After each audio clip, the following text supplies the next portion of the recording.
대검찰청은 학계와 변호사 등 외부 노동 분야 전문가들이 참석한 가운데 노동법 이론 실무학회와 공동학술대회를 개최했습니다.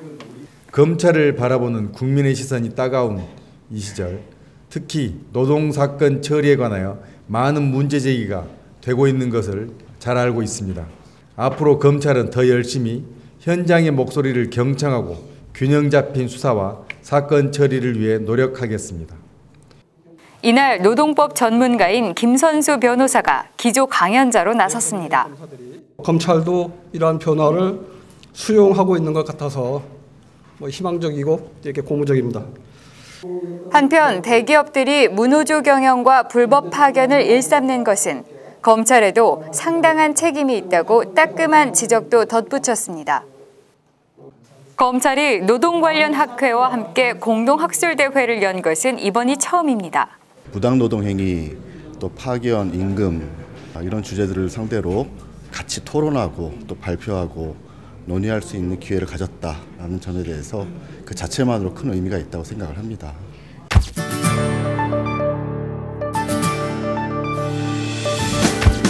제1주제 발표자로 나선 서울서부지검 김도엽 검사는 사측의 인사권 행사와 부당 발령이 구별하기 어렵다며 검찰 등 수사기관이 충분한 사례를 축적해 혐의를 입증해 나가길 바란다는 의견을 피력했습니다.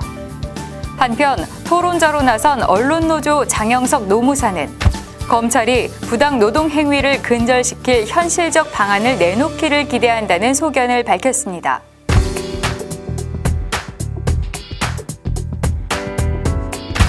제2주제의 발표자 형사정책연구원 김대근 박사는 GM 대우 사건과 2015년 현대자동차 사건을 검토하며 도급과 파견에 대한 구별 기준을 제시했습니다.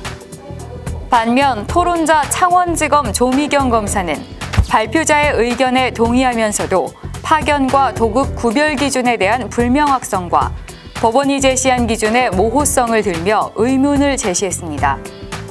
또한 인하대 김린 교수는 검찰이 노동 분야 문제를 해결할 힘을 갖고 있음에도 불구하고 그동안 노동 분야 대책 마련에서 왜 소외되었었는지에 대해 고민해봐야 한다는 지적을 했습니다.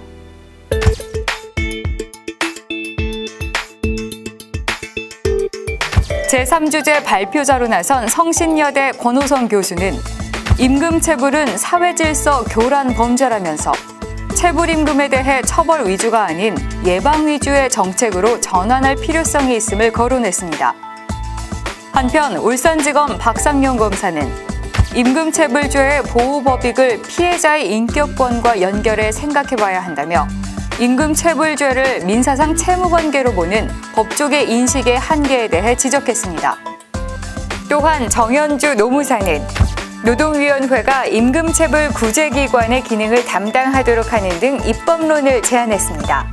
임금체불 관련되어서는 상습범 조항이 들어가서 그러니까 각각의 의무 위반들이 쌓이게 되면 이제 포괄일죄로 상습범으로 처벌을 가중할 수 있는 부분들이 필요하지 않을까.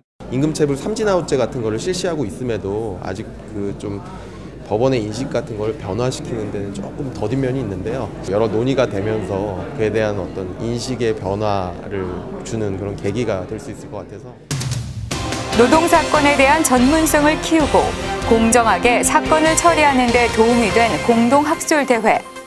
앞으로 더욱 적극적으로 외부와 소통하는 검찰을 기대해봅니다. 지금까지 검찰 스팟뉴스였습니다.